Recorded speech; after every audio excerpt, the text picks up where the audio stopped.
할렐루야. 예, 그 이름 예수입니다. 진짜. 예, 너무 감동받았습니다. 성가대 찬양. 우리 옆에 분에게 오늘도 예수님 때문에 좋은 날입니다. 예수님 때문에 좋은 날입니다. 예수님 때문에 좋은 날입니다. 아멘. 네, 그리고 또 하나. 만나서 반갑습니다. 만나서 반갑습니다. 맞아요. 네, 만나서 좋은 사람. 할렐루야. 좋습니다. 네. 오늘은 이사야서 9장 1절에서 7절 말씀입니다. 이사야 9장 1절에서 7절. 네. 이제 내일 모레가 성탄절인데 그 예수님의 탄생을 예고한 구약의 선지자 이사야입니다. 이사야 9장 1절에서 7절 말씀입니다.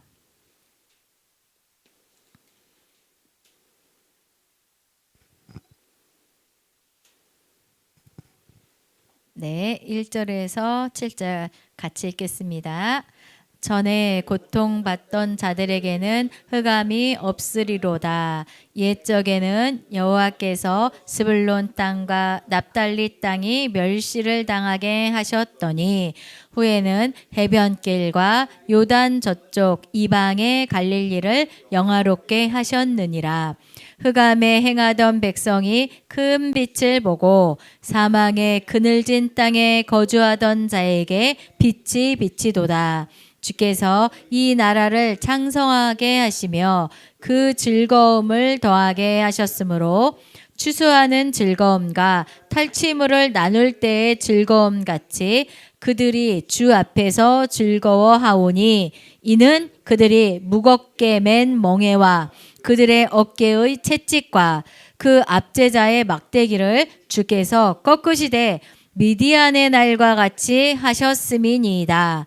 어지러이 싸우는 군인들의 신과 피 묻은 겉옷이 불에 섭같이 살라지리니 이는 한 아기가 우리에게 낳고 한 아들을 우리에게 주신 바 되었는데 그의 어깨에는 정사를 메었고 그의 이름은 기묘자라 모사라 전능하신 하나님이라 영존하시는 아버지라 평강의 왕이라 할 것임이라. 그 정사와 평강의 더함이 무궁하며 또 다윗의 왕자와 그의 나라에 군림하여 그 나라를 굳게 세우고 지금 이후로 영원히 정의와 공의로 그것을 보존하실 것이라. 만군의 여호와의 열심히 이를 이루리라. 아멘. 오늘 말씀의 제목은요. 7절 맨 끝에 여호와의 열심. 여호와의 열심. 할렐루야. 이를 이룰 것입니다. 아멘. 네. 오늘 저는요. 오늘 이사야서 9장 1절에서 7절을 중심으로 7절 마지막 말씀이죠. 여호와의 열심이라는 제목으로 말씀을 나누고자 합니다. 요즘 우리 국민들의 삶은 어두운 터널 속을 걷는 것 같습니다. 정말로. 특히 지금 우리나라는요. 정치적 갈등과 경제적인 불안 또 사회적 분열이 커져가면서 불확실한 미래에 대한 두려움과 고통을 누구나 다 겪고 있습니다. 이러한 상황에서 우리가 필요로 하는 것은 무엇일까요? 바로 우리를 구원할 소망과 희망인 줄 믿습니다. 이사야 선지자가 그 활동하던 시기에도요. 유다 왕국도 지금 우리나라처럼 굉장히 어려운 상황이었어요. 아수르와의 전쟁도 있었고요. 내부적인 부패 또 정치적인 혼란 속에서 큰 위기 가운데 이사야 선지자가 활동을 했습니다. 우리 이사야 선지자가 그 활동하던 시기를 한번 보겠습니다. 구약계간 보여주세요. 네, 요건 다 아시죠? 성경 66권 3927. 네, 요것만 알아도 이제 많이 발전한 겁니다. 다음 넘겨주세요. 네, 여기에서 보시면 이게 그 구약 계간이잖아요. 크게 신정 시대와 왕정 시대로 나누고 오늘 이사야는 어느 시대냐? 8번 잔존 남유다 시대에 활동하던 선지자가 이사야예요. 그렇죠? 그러니까 이사야가 활동은 했지만 나이가 이제 많으니까 이 사람은 활동은 남아있는 유다에 있을 때 활동했지만 이 사람의 인생에 있어서는 북이스라엘이 그 아수르에 멸망되는 것을 눈으로 직접 본 사람이에요. 그리고 나서 이제 남유다만 남았을 때 하나님의 말씀이 임해서 남유다 빨리 회개하고 주님께 돌아가라. 너희도 이제 멸망이 곧 이르렀다라고 그 남유다를 향해서 선포한 선지자가 이사야입니다. 저맹 빨간색 끝에가 사죠. 그때 같이 활동하던 뭐 예레미야, 미가, 나움, 스바냐, 그다음에 하박국, 뭐 이렇게 하박국은 아니죠. 이렇게 이제 여러 명이 이제 그 선포를 하게 됩니다. 그래서 바로 그때 하나님은 이사야 선지자에게 말씀을 주셨는데요. 오늘 우리가 함께 살펴볼 9장 1절에서 7절 말씀은요. 그 당시에 우리처럼 이렇게 어두운 현실 속에서 하나님이 주신 구원의 약속과 희망의 빛을 이사야의 입을 통해서 하나님께서 보여주고 계십니다. 그 말씀의 이 오늘 말씀의 핵심은 바로 그 하나님의 열심인데요. 그 하나님의 열심으로 완성된 우리를 위한 방주도요. 노아를 위한이잖아요. 오늘 이 구원의 사건도 우리를 위한 구주의 예수 그리스도의 탄생입니다. 그래서 오늘 말씀을 통해서요. 예수 그리스도의 탄생의 의미를 함께 나누고자 합니다. 우리 먼저 그 9장 1절에 흑암이라는 단어가 굉장히 많은데요. 그 바로 윗절이 8장 22절이에요. 8장 22절까지는 하나님께서 완전히 심판의 메시지를 보내시다가 9장 1절부터는 회복의 메시지를 보내고 계신 것을 볼 수가 있습니다. 우리 8장 22절 한번 보시겠어요? 오늘 본문 9장 1절 바로 위에 줄 8장 22절은 흑암이라는 단어가 3개나 들어갑니다. 같이 읽겠습니다. 땅을 굽어보아도 환난과 흑암과 고통의 흑암뿐이리니 그들이 심한 흑암 가운데로 쫓겨 들어가리라. 이렇게 무지막지한 예언을 합니다. 유다를 향해서 흑암 그 심한 흑암 속으로 빠져들어서 너희는 이제 빠져나오지 못할 것이다 라는 메시지를 줍니다. 완전히 안타까운 이스라엘의 상황이죠. 우리나라의 상황과도 비슷합니다. 이러한 상황 가운데 9장의 말씀이 시작되는데요. 9장은 굉장히 회복을 예고하는 말씀입니다. 그래서 8장과 그 9장 사이에 빠진 게 하나 있어요. 그 히브리 원문 연구하는 학자들은 그 안에 뭐가 빠졌냐? 키라는 단어인데 그거는 우리나라 말로 번역하면 그럼에도 불구하고라는 뜻입니다. 그러면 우리 그럼에도 불구하고라는 그 말을 9절 맨 앞에 넣어서 한번 8절이랑 연결해서 읽어보도록 하겠습니다. 그러면 훨씬 이 문맥을 이해하기가 쉽습니다. 8장 22절 그 다음에 9장 1절 그 사이에 그럼에도 불구하고를 넣으시면 됩니다. 시작. 땅을 굽어보아도 환난과 흑암과 고통의 흑암뿐이리니 그들이 심한 흑암 가운데로 쫓겨 들어가리라. 그럼에도 불구하고 전에 고통받던 자들에게는 흑암이 없으리로다.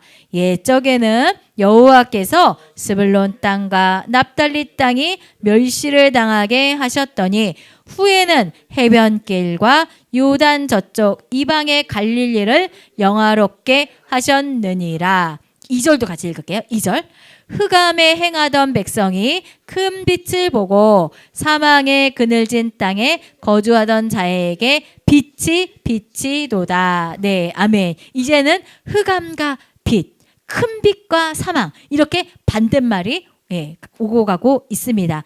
흑암의 땅은 스불론, 납달리, 갈릴리에 있다고 했는데 그 흑암의 땅에 큰 빛이 임했다고 말씀하고 있습니다. 그래서요 우리가 이거를 그냥 문자적으로 보면 좀 더 이해가 안 돼요. 그래서 지도를 준비했거든요.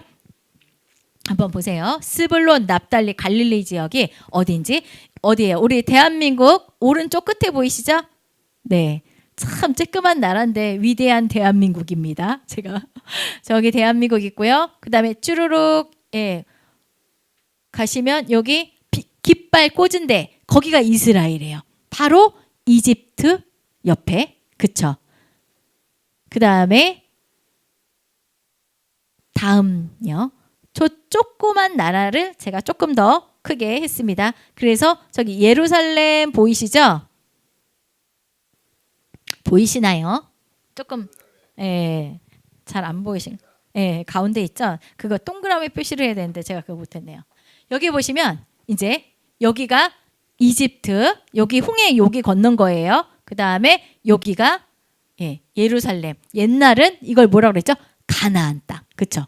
그래서 이제 맨 처음에 여기에 그 아브라함의 그 자손들이 여기에서 살다가 몇 명이 기근 때문에 70명이 애굽으로 건너왔잖아요. 그래서 그 70명을 애굽 사람들이 히브리인이라고 이야기를 했죠. 예, 갑자기 거기로 갔습니다. 그게 아닌데. 그래서 예루살렘 지역이 이제 요 지역이에요.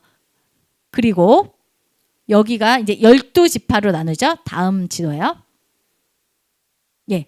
이렇게 보면 이게 이제 약간 좀 쭈그러들었는데 원래 좀 길다고 생각하시면 돼요. 아까 그거의 이제 그 확대편입니다. 여기가 갈릴리 호수예요. 왜 우리 갈릴리 호수에서 뭐 이 찬양이 있잖아요. 여기가 갈릴리 호수, 여기가 요단강이에요. 요단강은 지도로 보면 실핏줄 같아요. 하지만 이 요단강을 건넜다는 거 아니에요. 왜냐면 우기에는 예, 좀 물이 넘쳤거든요. 그래서 여기가 이제 요단강, 그다음에 여기가 예, 사해. 여기선 꽉 막혔죠. 그래서 여기는 이제 그 엄청나게 그 염분이 높아서 예, 여기서 막 그냥 이렇게 누워 있는다 그러잖아요. 이 물 위에. 그래서 여기는 사해, 요게 요단강, 요게 갈릴리. 그래서 지금 오늘 성경에 말하고 있는 것은 스불론, 그렇죠? 위에 납달리, 이쪽이 갈릴리 지역이거든요. 그러니까 위쪽이죠. 그래서 위쪽에는 늘 외적의 침입이 많았어요. 그래서 흑암에 있던 스불론, 납달리, 갈릴리 지역이라고 한 것이 이런 이유였습니다. 그래서 늘 외적에게 시달리고 완전히 최전방이나 마찬가지예요. 근데 거기에 무엇이 왔다고요? 큰 빛이 들어있다고 왔다고 이렇게 성경은 설명을 하고 있습니다. 그러면 그 큰 빛이 영화롭게 하였고 큰 빛이 신약에 와서는 어떻게 이 장소에 이루어졌는지 마태복음은 증거합니다. 우리 마태복음 4장 12절 17절 한번 보겠습니다. 흑암이 유난히도 많았던 납달리, 스불론, 갈릴리 지역에 복음이 먼저 들어오게 돼요. 왜냐하면 예수님께서요. 그 지역에서 먼저 그 복음의 활동을 했기 때문에 그래서 그 지역이 영화롭게 되었다. 큰 빛이 왔다라고 예, 설명을 하는 거거든요. 우리 같이 읽겠습니다. 예수께서 요한이 잡혔음을 들으시고 갈릴리로 물러가셨다가 나사렛을 떠나 봐죠. 스불론과 납달리 지경 해변에 있는 가버나움에 가서 사시니 이는 선지자 이사야를 통하여 하신 말씀을 이루려 하심이라. 그쵸? 그 다음에 15절이요. 그 다음에 스불론 땅과 납달리 땅과 요단강 저편 해변길과 이방의 갈릴리여 흑암에 앉은 백성이 큰 빛을 보았고 사망의 땅과 그늘에 앉은 자들에게 빛이 빛이었도다 하였느니라. 이때부터 예수께서 비로소 전파하여 이르시되 회개하라 천국이 가까이 왔느니라 하시더라. 아멘. 예수님께서는요 정말로 예, 우리나라 뭐 이렇게 비유하면 뭐 강남에 먼저 오신 게 아니라 요런 우리 월곡동 같은 데 있잖아요. 옛날에 지금 아파트 없을 때 막 이렇게 산동네. 선교사님 아시나요? 월곡동. 네, 막 그 드라마에서 그 산동네 하면 이 월곡동이 거기 그 장소 협찬을 많이 했죠. 그런데 오신다는 거예요. 그래서 우리에게 너무나 소망이 있습니다. 예수님께서는요, 정말 의인을 부르러 온 것이 아니라, 그렇죠? 누구를 부르러 오셨다고요? 죄인을 부르러 오셨고, 건강한 자에게는 의사가 쓸데없고 병든 자에게 쓸데있는 것이고, 가난한 영혼, 또 유난히도 침입을 많이 받고 힘들고 어려운 그런 인생들, 특히 우리나라에 지금 꼭 찾아와 주셨으면 좋겠습니다. 그리고 우리 자녀들의 인생 가운데도 찾아와 주셔서 다시 회복시켜 주시고 빛을 비추실 줄 믿습니다. 아멘. 그래서요, 그 흑암이 고통 가운데 있는 그 백성들에게 큰 빛을 비추었더니 어떤 변화가 일어났냐면 3절, 4절 읽겠습니다. 굉장히 분위기가 바꿔지고 즐거워한다라는 그 단어가 굉장히 많이 나타납니다. 그 빛 때문에, 그 예수님의 빛, 성령의 빛 때문에 바뀝니다. 우리 3절, 4절 읽겠습니다.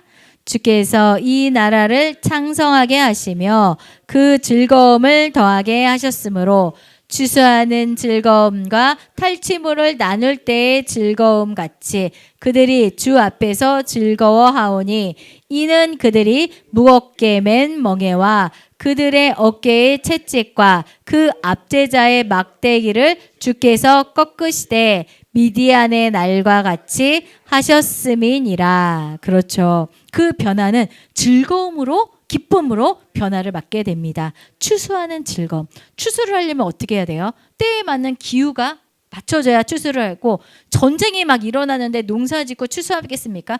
평화의 상태죠. 그리고 탈취물을 나눌 때의 즐거움. 여기는요, 지금 이겨본 지가 너무 오래됐어요. 다윗 왕 때는 그나마 좀 이렇게 길을 피고 이스라엘이 살았는데, 그 이후로는 계속 정말로 요즘 말로 찌질하게 맨날 침략만 받으면서 살았거든요. 그 사람들에게 정말로 탈취물이라는 건 뭐예요? 전쟁에 이겨서 얻는 전리품을 말하는 거잖아요. 그 전리품을 나눌 때 즐거움을 주겠다는 거죠. 그리고 4절에 보면 그들이 무겁게 맨 멍에와 그들의 어깨의 채찍과, 이것만 딱 들어도 그들이 얼마나 힘들고 고통스럽게 살아난지를 느낄 수가 있습니다. 그 압제자의 막대기를 주께서 꺾으시되 미디안의 날과 같이 하셨음이니이다. 예. 미디안 여러분 아시죠? 그 기드온과 300용사 사사시대에 그 구약기간 한번 보여주실래요? 사사시대 하니까 이거 한번 또 보면 좋을 것 같습니다. 기드온과 300용사는 5번 사사시대, 그렇죠? 사사기에 나옵니다. 그 사사시대에 사사 중에 한 명이 기드온입니다. 이때 이스라엘 백성들이 우상숭배하니까 하나님께서 그 주변 나라 미디안이라는 나라를 통해서 이스라엘을 괴롭힙니다. 막 어렵게 해요. 그때 이스라엘 백성이 괴롭힘을 당하니까 어때요? 금방 회개합니다. 그때 회개할 때 그 미디안을 칠 수 있는 사사를 일으키는데 그 여러 사람 중에 한 사람이 기드온입니다. 그때 미디안은요, 많은 모래알 같이 이 이스라엘로 쳐들어왔을 때 하나님께서는요, 기드온에게 진짜 한 명이라도 더 와서 군대로 그들을 물리쳐야 되는데, 하나님께서는 정말로 300명만 딱 모이게 해서 그 300명이 그 많은 군대들을 칠 수 있도록, 그런 조건으로 그렇게 대항을 하게 합니다. 그것은 뭐예요?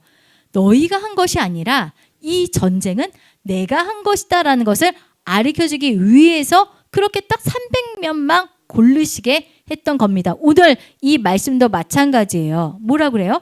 미디안의 날과 같이 내가 그렇게 하겠다. 너희가 지금 힘들고 어렵지만 그거를 내가 꺾고 미디안의 날과 같이 내 주권으로 이것을 이루겠다라고 하나님께서 이사야 선지자를 통해서 말씀하고 계십니다. 그리고 5절 보세요. 5절. 어지러이 싸우는 군인들의 신과 피 묻은 겉옷이 불에 섭같이 살라지리니 전쟁이 다 끝난 것을 이야기합니다. 이제 군인들 신, 그 다음에 군인들의 옷에 얼마나 피가 많이 묻었겠습니다. 그런 신과 옷을 이제는 다 불살르는 거예요. 이제는 전쟁이 종결된다라는 뜻이죠. 그래서 우리는 이제 기뻐할 수 있다라는 것을 이사야 선지자를 통해서 알려주고 있습니다. 그리고 그 핵심은요, 한 아기의 탄생 때문입니다 라고 기록하고 있습니다. 그 한 아이의 탄생 때문에 우리는 기뻐할 수 있다는 것을 말씀하고 있습니다. 6절에는요, 그 한 아이의 그런 어떤 본질과 그 한 아이의 그 사역에 대해서 이야기하고 있습니다. 우리 6절 너무나 잘 아는 말씀이죠. 6절 한번 같이 읽겠습니다. 이는 한 아기가 우리에게 낳고 한 아들을 우리에게 주신 바 되었는데 그의 어깨에는 정사를 메었고 그의 이름은 기묘자라 모사라 전능하신 하나님이라 영존하시는 아버지라 평강의 왕이라 할 것임이라. 아멘. 그의 어깨에는 정사를 메었다는 것은 나라를 다스리는 통치자라는 거예요. 정사라는 것은. 그래서 나라를 누가 다스려요? 왕이 다스리는 거죠. 그러니까 정사를 메었다라는 것은 그는 왕이다. 그 한 아기는 왕이다라는 뜻입니다. 그리고 두 번째, 그는 뭐예요? 기묘자라 모사라. 기묘는 뭐예요? 요즘에 잘 안 쓰는 말이에요. 기이할 기, 묘는 신비할 묘. 그래서 아주 기이하고 신비롭고 놀랍다. 그것을 기묘하다라고 씁니다. 그리고 모사는 뭐예요? 요거는 사극을 많이 보신 분들은 알아요. 왕이나 그 군주를 돕는 아주 지혜롭고 책략을 잘 짜는 참모. 그거를 모사라고 합니다. 그리고 조언자라고 하고 성경에서는 카운셀러. 그렇죠? 우리가 아는 상담자라고 하는 거죠. 그래서 이 모사의 역할이 굉장히 중요한데 그 놀랍고 신비롭고 완전한 지혜의 상담자가 우리의 예수님이라고 이야기하고 있습니다. 성경에는요, 많은 모사들이 나오는데 특히 그 두 가지 모사예요. 선하고 지혜로운 모사가 있고 악하고 어리석은 모사가 있습니다. 선하고 지혜로운 모사는 두 명을 이야기를 할게요. 바벨론 포로기에 그 느부갓네살의 그 꿈을 해석해주고 대안을 제시해준 누구죠? 다니엘. 그렇죠? 그래서 아주 똑똑하고 지혜로운 모사예요. 그래서 그 느부갓네살의 꿈을 해석이 됐죠. 그리고 또 애굽 왕의 그 꿈을 해석하고 흉년에 살아갈 길을 제시한 모사가 누구죠? 요셉.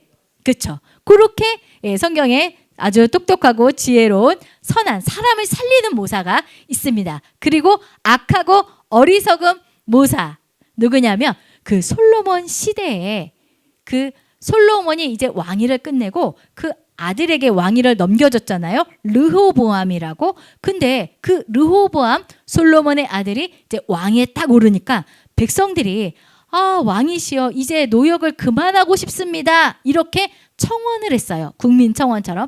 왜냐? 솔로몬 시대에 솔로몬 그 왕궁을 지었잖아요. 솔로몬 자기 왕궁 짓는데 13년. 그 다음에 하나님 성전 짓는데 7년. 그래서 총 20년 동안 많은 고생을 한 거예요. 백성들이. 그래서 이제 다 마무리했고, 그쵸? 다음 왕 솔로몬의 아들 르호보암이 이제 지게 하니까 이제 우리 그런 노역 이제 그만했으면 좋겠습니다라고 이제 청원을 올렸는데 그 르호보암의 두 모사들이 있었어요. 솔로몬을 보필하던 노인.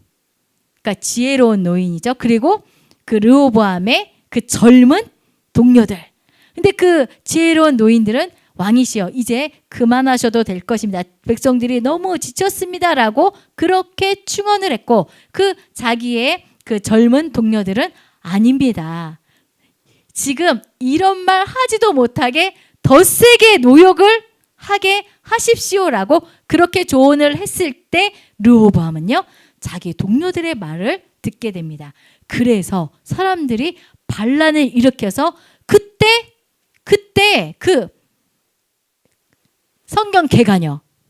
그때 남북이 분열이 됐어요. 솔로몬의 아들 때문에 그 청원을 안 들어주는 바람에 그래서 왕국의 분열 7번이 된 겁니다. 6번에서는 누구죠? 사울, 다윗, 솔로몬 이렇게 왕조가 하나였는데 딱 솔로몬의 아들 때 그 모사가 잘못하는 바람에 왕국이 분열이 됩니다. 그래서 솔로몬의 신하가 열지파 같고 솔로몬의 아들 정통이잖아요. 그렇죠? 우리라 그럼 뭐라죠? 진골이라 그래야 되나? 예. 그렇게 솔로몬의 아들은 남쪽 2지파밖에 못 다스리게 됩니다. 그리고 성경에 가장 악하고 어리석은 그 모사가 누구냐면 뱀이에요. 아담과 하와 때 하와에게 그렇죠? 그 잘못된 충고를 하나 자기 나름대로는 뭔가 조언이죠. 그거 하는 바람에 인류가 멸망으로 떨어지게 된 것을 볼 수가 있습니다. 그래서 이 옆에 누가 있느냐? 사단이 있느냐?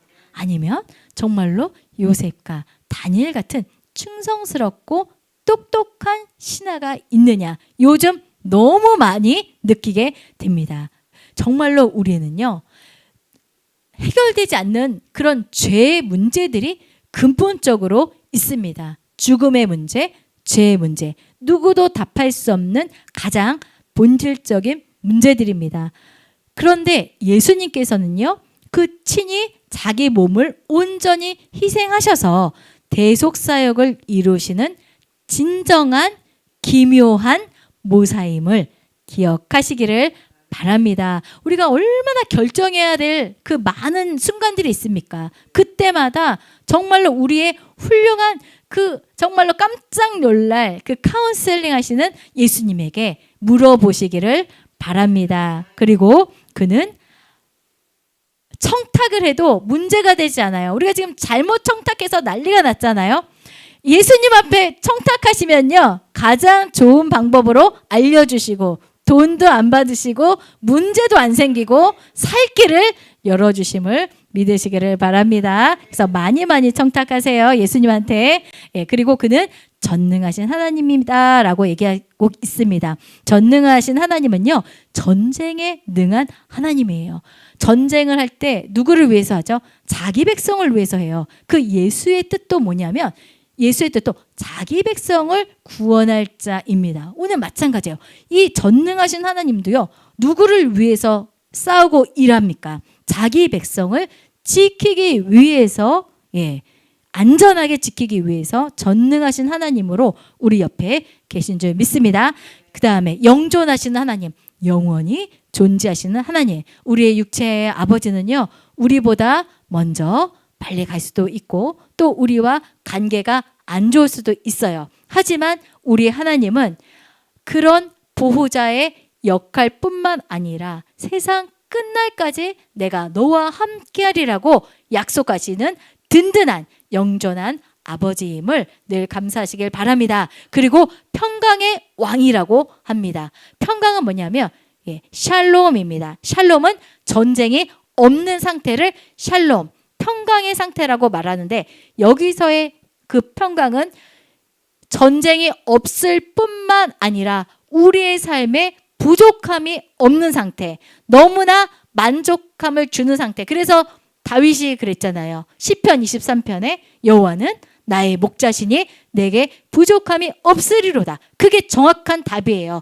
뭐가 많아서 뭐가 충족돼서 만족이 있는 것이 아니라 그러면 뭐 부자들은 다 뭐 필요한 거 있으니까 만족하겠네요. 그러나 정말로 그 물질적인 것이 아니라 물론 그것도 뒷받침되어야겠지만 근본적인 우리에게 영적인 만족을 주시는 분은 우리 하나님이신 줄 믿습니다. 그래서 우리를 위한 한 아기의 그런 여러 가지 이름과 그 사역을 이러이러하다라고 선포하면서 7절 오늘 말씀의 제목처럼 만군의 여호와가 일을 이루겠다고. 어떻게 이루겠다고? 그것도 열심히 이루겠다라고 말하고 계십니다. 지금 하나님은요, 일하지 않는 것처럼 보이실지라도, 왜냐? 지금 우리나라가 어렵기 때문에 많은 기독교인들이, 기도 안 하는 사람들도 지금은 아마 기도할 거예요. 열심히 기도하고 있기 때문에, 청원하고 청탁하고 하나님 앞에 진짜 아뢰고 있기 때문에 하나님께서는 지금 열심히 일하고 계실 줄 믿습니다. 우리가 그렇게 시냇가에서 유유히 우아하게 걸어가는 것, 이렇게 떠다니는 것처럼 보이지만 그 물밑에서는 발로 막 이렇게 움직인다고 합니다. 겉에서는 안 보이지만 우리 하나님께서는 오늘 말씀처럼 구원을 이루기 위해서 정말로 열심히 일하시고 계시는 하나님이신 줄 믿으시기를 바랍니다.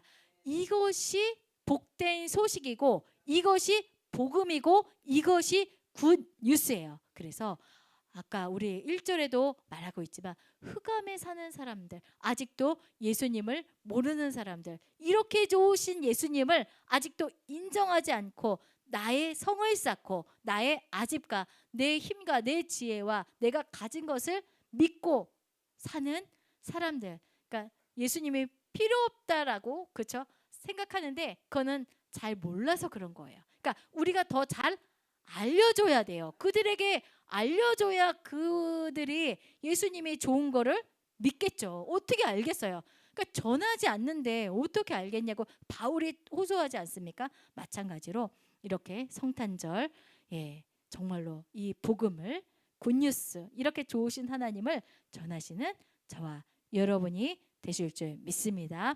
그래요. 우리 이 시간에는 정말로 이 위기 때 이사야 선지자가 그렇게 예수님의 탄생을 예고하면서 그들에게 희망과 소망을 주셨던 것처럼 우리나라가 이렇게 어려울 때 하나님은 일하고 계시고 반드시 누군가를 세워서 이 땅을 고치시고 회복해 주실 줄 믿습니다. 그리고 이 좋은 소식을 많은 사람들에게 전할 수 있는 우리의 입술이 되게 해달라고 우리 주여 삼창하시고 함께 기도하시겠습니다.